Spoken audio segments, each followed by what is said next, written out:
Good morning, everyone. How is everyone this morning? This is a wonderful July day. It's summer outside. This is the best weather we had in a couple of weeks. I need to be out there golfing. What I would like to do this morning is, before we get started, is I've already told Mrs. Evans that, number one, I would like for our summaries to be short, to the point, a synopsis of it. And then secondly, I talked with her about not having academic achievement meeting in the month of August and start back up in September. And the purpose being is because I know that you got a lot of work you got to do this summer. Cutting grass, planting flowers, taking long vacations with your family, and getting ready for September. I think that's important. So with that, I'm going to ask, so we have no public comment. We have instructional council update.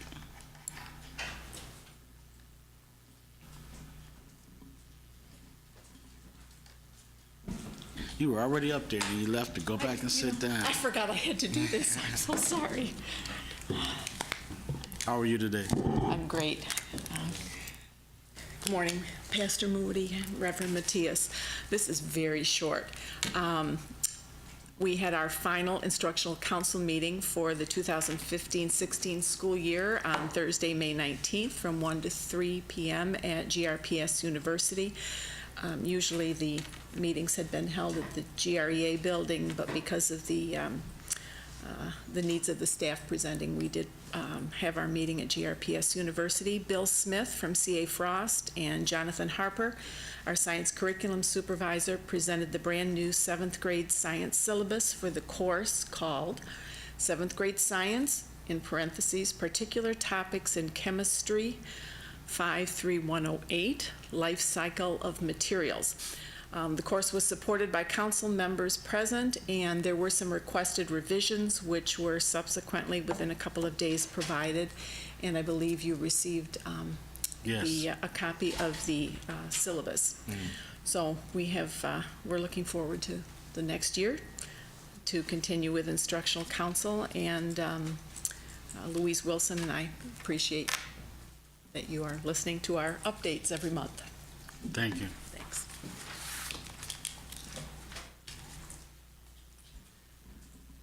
So our next is the report to the committees. And once again, I just want to reiterate, we just want a synopsis, not a whole drawn-out program. We want the meat. So we're going to have the elementary, middle school, and high school, the end of the year surveys and the achievement results. Good morning. Good morning. How's everybody? We're going to start with the middle school division first. Okay. That's just because that's the way the slides were put. Okay. So I hope you don't mind that. No, ma'am.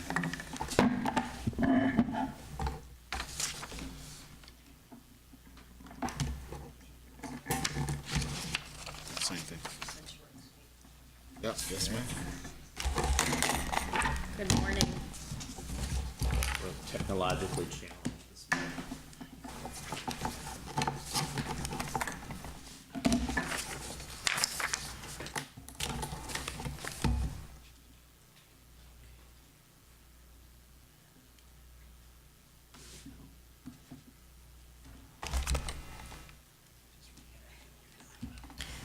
This morning, we're reporting out on CGI, Conditional Growth Index, for middle school and elementary. And my piece is I'm reporting out on the 4 comprehensive middle schools, which would be Alger, Burton Middle, Riverside, and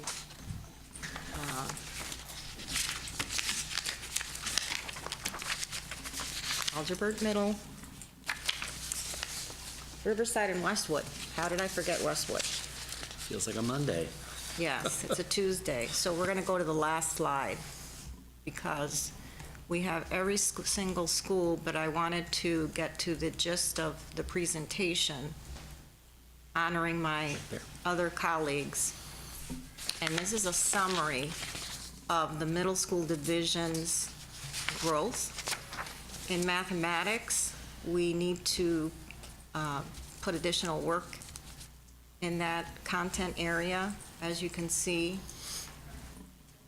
the CGI was slightly negative, indicating that students need more work in mathematics.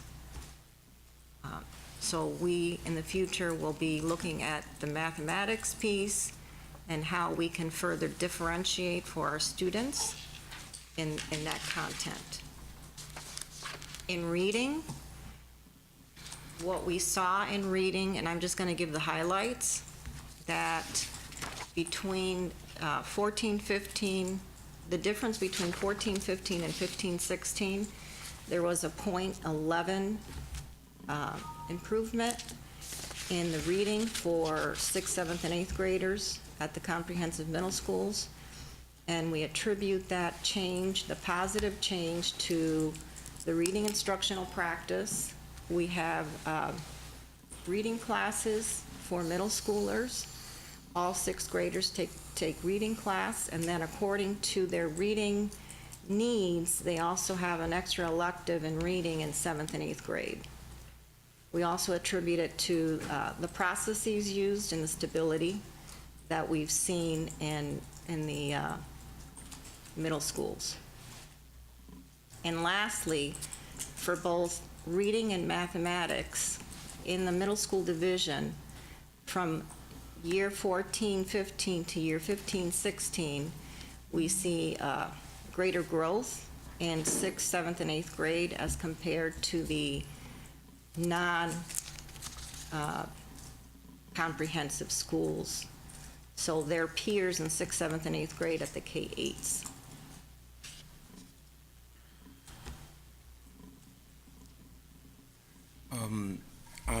Out of Alger, Burton, Riverside, and Westwood.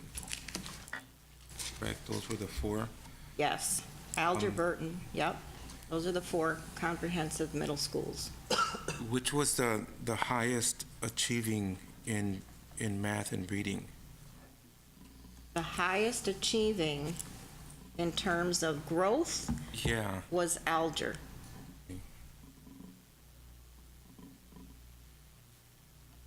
And then the least? CGI growth. The least achieving in terms of growth was Westwood. Okay.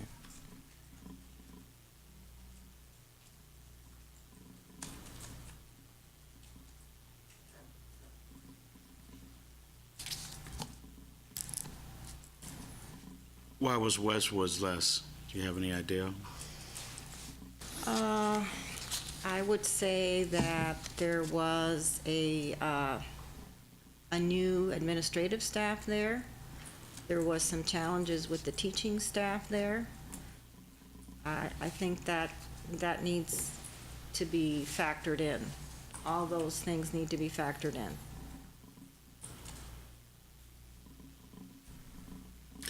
And you said from the CGI, there was no real difference than last year for 2015-14 For which one? for your mathematics. For the mathematics, no. So that's why we need to continue to work on mathematics. So what do you think that, in that arena, what might be the cause for that not to change? In the mathematics? Yes. It could be related to lack of differentiation or more differentiation needed in the classroom. We need to look at how we're grouping students. So I think one of the major things we need to look at is differentiation and how we differentiate for our children. Because we do offer, in mathematics, we do offer a math lab. So there is an elective for extra help and an intervention elective for students in mathematics. We just need to look at that a little closer. And I don't know if Dr. Gorman will report out, but so then our eighth graders going into 9th grade, if they're behind, how is the high school gonna Catch them up. compensate or figure out how to help them get to that level, because then they have to take a math that's going to get them to that algebra is Right. what they need to be. And So- we do offer advanced courses at the middle school. I mean, if there are opportunities for all students to have advanced courses at Yeah. the middle school. So we do offer Algebra 1 at the middle school. Mhm. But we need to continue to work on the mathematics piece. And do we know more or less, in between these four schools, the number of students that are taking advance? So Yes. is it 50, is it 12? I don't know off the top of my head, but I know that every single school is offering and has offered Algebra 1. Which is really exciting. I know parents probably are excited when their kid is coming and saying, hey, guess what, Mom, Dad, I'm taking this. We also That's offer exciting. advanced ELA. Cool. So that's another offering that we have, along with a foreign language. Oh, the lights just came on. I was wondering why it was so dark. Literally. Are you set? All right, if we can, Pastor Moody, Reverend Matthias, we're really pleased to be here this morning, so thank you for your time. In reference to Pastor Moody's statement, we will try to be as brief as possible. I'm pleased to bring a report to you around the elementary division relative to math and reading. This is a favorable report this morning, so I think you'll be pleased. In mathematics, we saw an increase of 0.26 on the CGI for the 15-16 school year. That was in addition to the 0.09 increase in 14-15. So that's a generally favorable report. If you notice on the next slide, the CGI indicates that elementary students displayed greater than average growth compared to their nationwide peers. Essentially, these students, on average, finished the school year with a higher percentile rank compared to when they started the school year. So that is absolutely positive. That is absolutely good news. In addition, that 0.17 increase, really, what Dr. Gunnell mentioned, really is about improved instructional practice. And I am thinking back to Superintendent Neal and her comments at the State of the Schools about the laser focus. We know that when we are intentional and targeted, we can certainly move the needle. And so that's very good news for our district and certainly for our city. I do have some information with the schools ranked with the greatest CGI in reference to your question, Reverend Matthias. That might help you with that. Rank order, Sibley, Stocking, Mulek, and Congress. And the greatest one-year change, Shawmut, Dickinson, Ken O'Shea, and Coit. In reading, the change was 0.17 CGI. I don't think I'm on the same slide as you are. I'm sorry. Well, like I told you, we were technologically impaired today. There was a slight fall to spring decline in the percentile rank, but however, the one-year change was 0.08. Again, those instructional practices, processes, and I think a lot about our instructional practice review, or the IPR, which is really helping staff and administration to really target in around where students are performing well and intervening to continue that work, and then where students might be challenged, then intervening in that regard to provide supports. But also, I think kudos needs to go out to our building administrators and certainly teachers and support staff, because we know it is tier one instruction, that initial instruction, keeping with fidelity to our district curriculum and truly teaching every day. That brings these numbers in at the highest rates possible.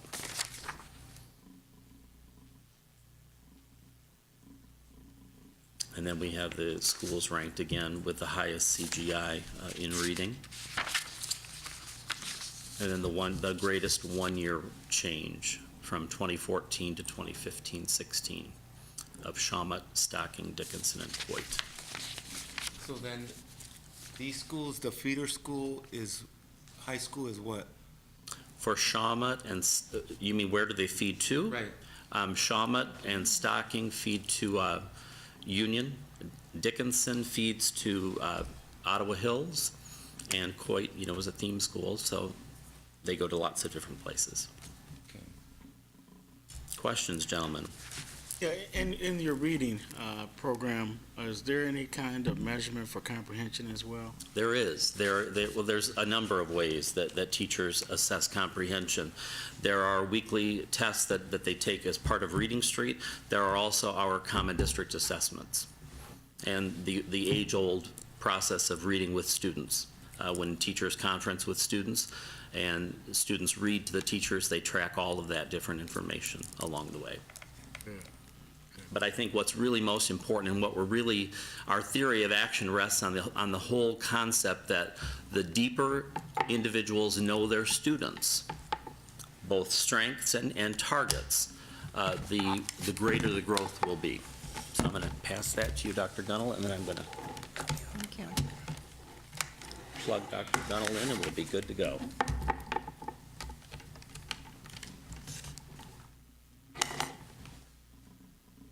Look at that. Sorry. Switch seats. Did you have another question? Yeah, Reverend Matias? the other question that I had is how are you guys passing the baton to your other schools or other grades?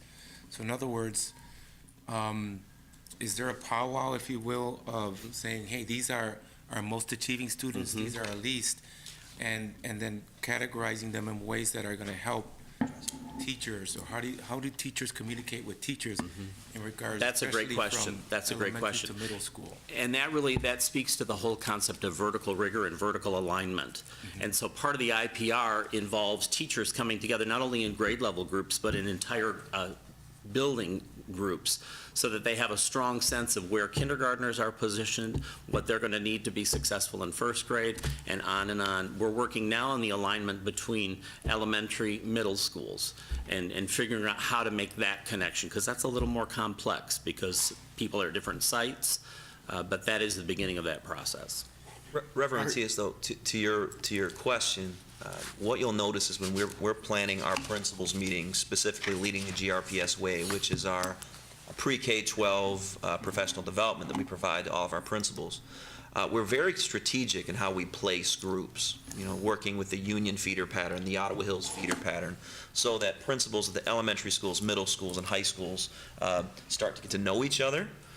We're not working in silos. I think there was a time when elementary principals worked exclusively with elementary principals.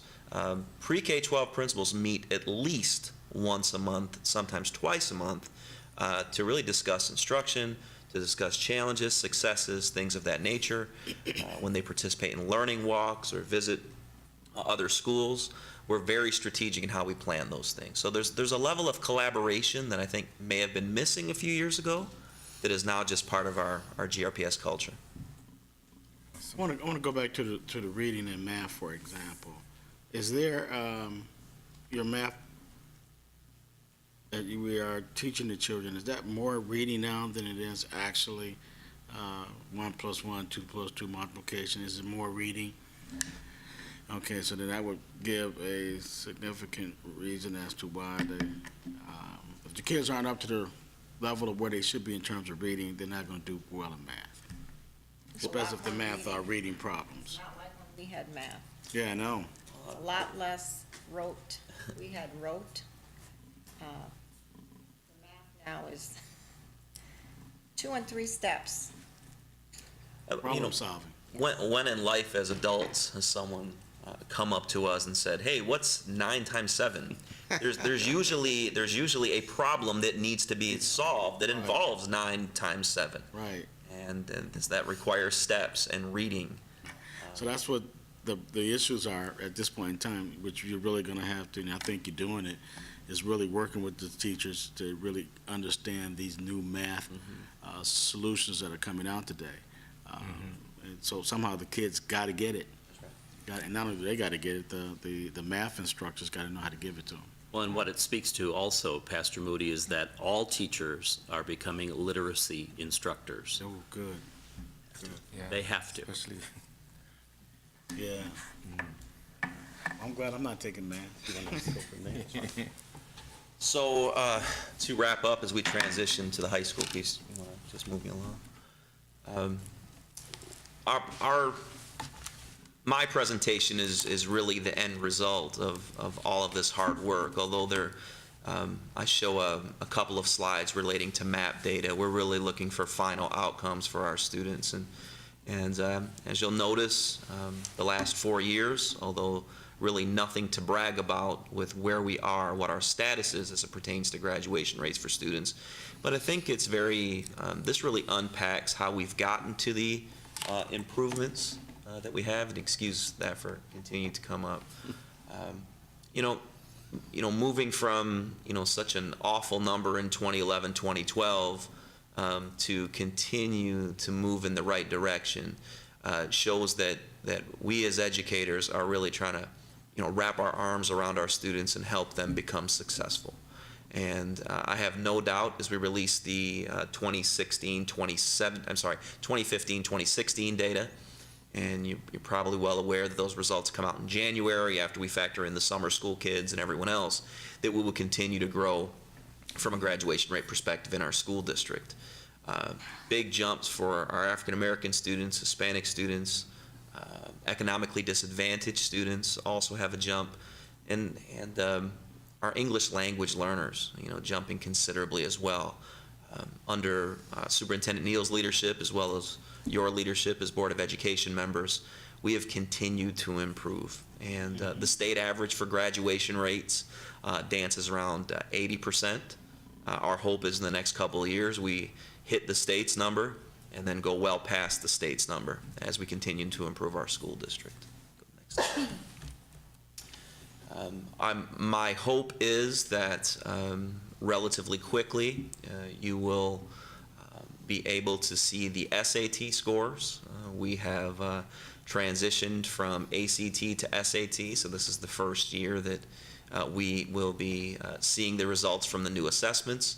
What you'll notice on the right side, and this is something that, so from 2010 to 2015, we have significantly less students in our district, but what you'll notice is the number of students who test in the 11th grade are pretty comparable.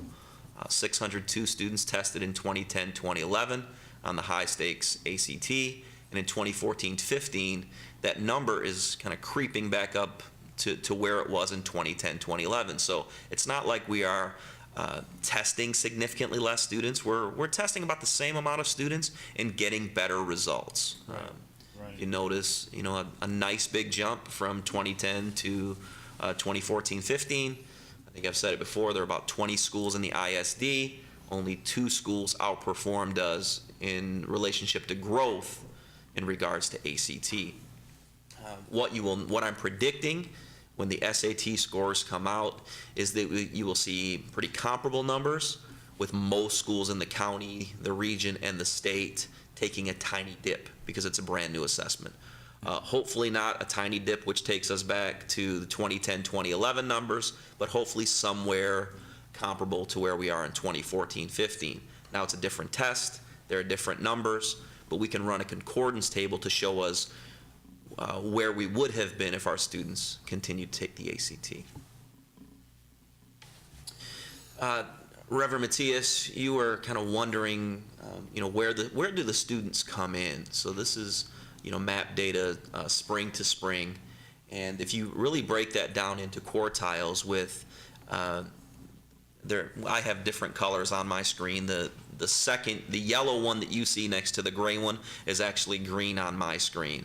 But you'll notice that students who are coming in as freshmen, 36% of those individuals are in the lowest quartile as it pertains to reading. And what you'll notice is as the students matriculate through school, the number of students in the 4th quartile, that becomes a larger percentage. So our hope is that as students matriculate through our schools, there are more students who are college and career ready, on grade level, etc. Now, someone may say, if your graduation rate is not where it needs to be, you are having fewer students matriculate from freshman year to senior year. And I would say you're absolutely correct. But the students who stay with us are the students who are more proficient. One more slide. In mathematics, you'll notice, comparable to what my colleague was sharing, about half of the students who are entering grade 9 are in that lowest quartile. So 50% of the kids are in the lowest quartile as it pertains to mathematics. So this is an area on which we need to focus, an area that needs to be on our radar moving forward. No matter who you talk to in the Grand Rapids Public Schools, they will say we have a tremendous emphasis on literacy instruction. Our goal moving forward is to have that same level of emphasis on mathematics. And to your point, Reverend Matias, getting more 8th graders into algebra courses, ensuring that when students enter high school that they do not need significant interventions because they're right where they need to be. So this will continue to be an area of focus for us. As you can see, we're making nice jumps with graduation rates and high-stakes standardized test scores. But until we work as a system to get every student ready for the next level, and that's from leaving preschool programs and being prepared for kindergarten, leaving elementary, being prepared for middle, leaving middle, being prepared for high, and like my higher ed colleagues will say, leaving high school and being prepared for higher education. We all need to do a better job. I think one thing that should make you feel pretty good as board members is we continue to improve. 4 years with significant improvements, and I don't see any end. Amen. Right? That's all I have. Thank you. Thank you. Any questions? The success is in the numbers, and whether you start out large or small, I think the quality is important, and then I think that's what you've just shown me, those numbers. Doesn't have to be a large group of people, but the key thing is that you're producing some quality test makers. That's right. And I think that's important. If the kids can master their reading, their math, and take better testing, it will take the numbers up even higher. And really, hats off to my colleagues, because if we're starting in 9th grade trying to improve these results, we're way behind. Right. So, I mean, it starts in elementary school, moves to middle school, transitions to high school. Those elementary and middle school teachers are working incredibly hard, as well as the high school teachers. But when they come in with a strong foundation, it makes the high school's jobs a lot easier. And I see the improvement. That's right. I see it, and it takes time. It's not going to happen overnight.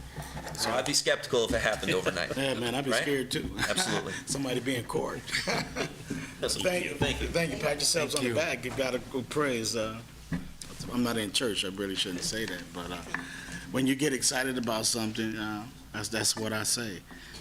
And I think I think Grand Rapids Public Schools and the staff need to really have a good round of applause for the work that Yes. you guys have done. Coming on this board 4 years ago, I've seen a great improvement. The graduation rates have gone up. So there is really a lot that still needs to be done, but even with the way things are happening in our country today, we are still pushing forward. So thank you. Mrs. Evans, is there anything you want to say before we close? Well, we have priority schools. I just want you to know that the superintendent did order a national review of curriculum as it relates to mathematics. So we have been looking around the nation for curriculum. We've studied additional urban districts, and we have also studied districts that are characteristically not urban districts.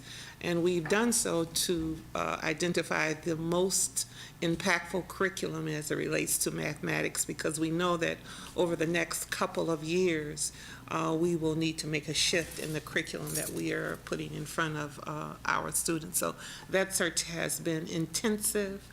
We have been meeting with her. We've been visiting classrooms, piloting curriculum, on and on and on, in preparation for strengthening our foundation as it relates to mathematics. Okay. Is it possible that we can postpone priority schools until September? So if you could, you have the actual report for Right. priority school. With your blessing of the report, we have met our state obligations. Right. So if it is okay with you, if you are approving those minutes and the reports that have been submitted, I think that we're good with priority schools. You are, and I've read them, thank you. Okay. So if it's possible, if Reverend Matias don't have any comments, I'd like to go ahead and close this meeting. I'm fine. Can I hit this? Thank you.